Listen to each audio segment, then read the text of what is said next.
Hey everyone, welcome back to the Inspired Method YouTube channel.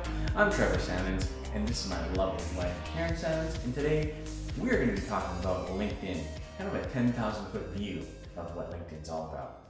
So here's Melanie Pinola. She gave us this wonderful quote. I'm just going to read it off for you.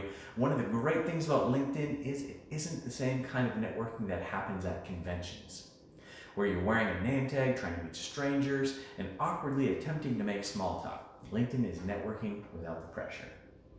So, what's a cool stat about LinkedIn? Well, there's lots, but one for sure is that 40% of monthly active users are actually signing into LinkedIn daily. Wow. So there's an active audience over there. Really good. Yeah. Really good way to build your professional network. So, tell us a little bit more about LinkedIn, Karen. So LinkedIn users are scrolling through, actively looking for valuable content to read. Okay. And the barrier is different than what you would find in other social media sites like Facebook and Instagram. Users aren't there to find BuzzFeed quizzes or what you ate for supper or wedding photos or memes. That's not what they're there for. They're there looking for content that can change the way they do business, which is most definitely music to the ears of a B2B marketer. So, awesome. Yeah. Cool. So how is LinkedIn different from, let's say, Facebook or Instagram or Snapchat or any of those? Yeah, well, I kind of already described it in the content that's shared there. But LinkedIn is actually a great place to share your professional articles, topics, whatever's going on in your industry, because it is it's very heavy in the business to business marketing side of things.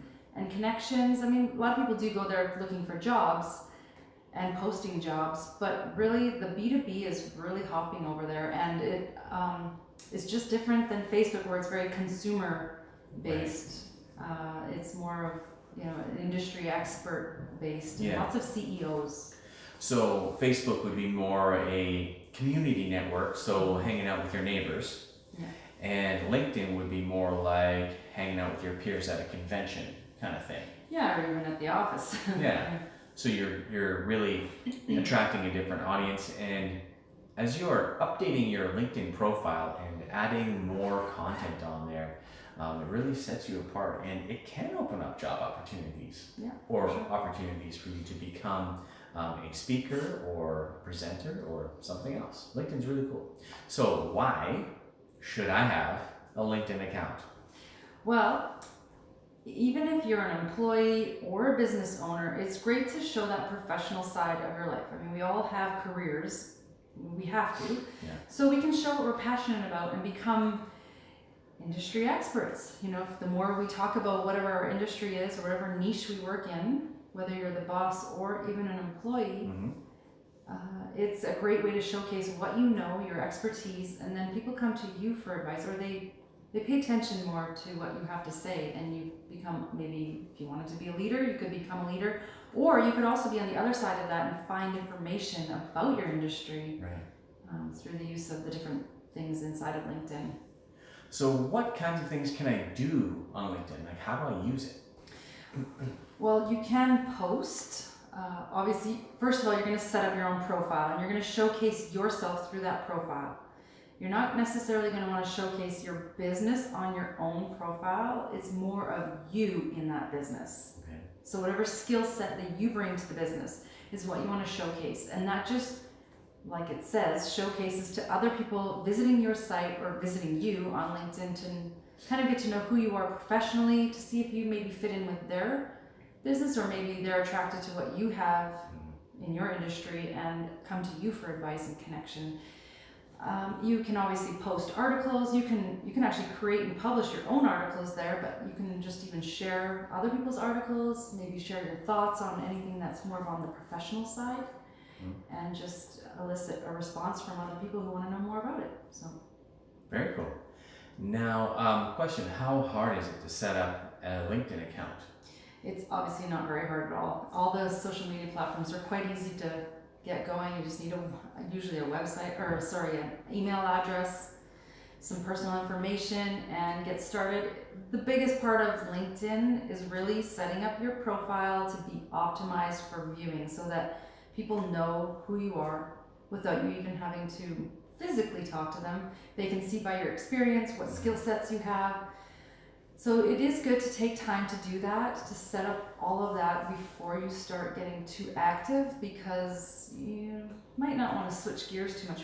You want to be ready to go once you start talking on LinkedIn. Okay, that's good to know. So optimizing your profile is a big thing, and so put some time into that, put some effort into that. Yeah. Hey, a question for you: how often should you be, adding to that profile or changing it up? Is that important to do? Whenever you need to, obviously. It doesn't have to be that often, but you should stay with the trends. But really, as long as there hasn't been any changes, there's not really a lot to update. But if you have some major changes that affect who you are in a professional manner, it's time to update. Cool. So if you get a certification, or maybe get a new skill, you want to showcase that and just tell people about it. Okay. Now, how about setting up a LinkedIn profile for business? Yeah, so that's actually a little different. You need to have a personal setup first, because that personal allows you to set up an additional profile for a company profile. Okay. So it's very important, if you do work for a business, whether it's your own or someone else's, well, it has to be for your own if you're setting up the business profile. It has to be your own business. It's important that you set that up, because you want people to believe that that's a real business when you're on LinkedIn. You don't want to just say you work for such and such a place when that place may not even exist, or people may not believe that it exists because it's not even listed anywhere on LinkedIn. It just gives that credibility, and it becomes verifiable. And actually, LinkedIn has third-party watchdogs that come in and check your information. So if you say that you've done these things and you have this company, you should have it set up, and they will check that out. And if it's not true, they'll challenge you on it. So cool. So what kind of content should we be putting on LinkedIn? Well, anything based on your industry. So if you are, we've talked about this before, but if you're a plumber, you're probably not going to be talking about donuts unless it's donut day and you want to get in with the trends. That's, you can marry the two worlds that way, but you really want to stick to what you're an expert at, share that. And you can do that just even through a simple post, and you only get so many characters, so you have to really be choosy with your words. It's better than Twitter, but it's not as good as Facebook. It is kind of in between that. And share what you know and what people want to know about. Maybe something they don't know about the industry or your expertise that could help them solve a problem, but also just realize, hey, this person knows what they're talking about. It's a little, they gave me some useful information that I didn't know that I'm going to try. So give them some practical advice. That's what I do. Cool. And other things you can do is you can publish articles on LinkedIn, and you can also start publishing videos. Yeah. Which is amazing. So how would somebody really use videos on LinkedIn? Well, right now in Canada, anyway, we can't use live videos, but they have rolled out LinkedIn live videos that I've seen a couple people using, not too many, so they're rolling it out slowly across probably the States first. And so you can really connect with your audience and show that you're a real person when you have those live videos, like any other platform. But even if you don't have live yet, you can take another video you've already made and just upload it. As long as it's less than 10 minutes, you can upload it onto LinkedIn. It won't work if it's over 10. And just show who you are behind the scenes as a person in your professional life, and even into your business part of your life. Yeah, and you could use that for giving business tips or anything that's relating to your industry, for one of two things: either looking for potential customers or looking for other businesses to do collaborations with. Yeah. So in a B2B sense, you could be really highlighting what you do, how you do it, why you do it, and how you stand apart in your industry, so that if other businesses are looking for someone like you to do business with, then it's a lot easier to consume a video than it is to consume an article.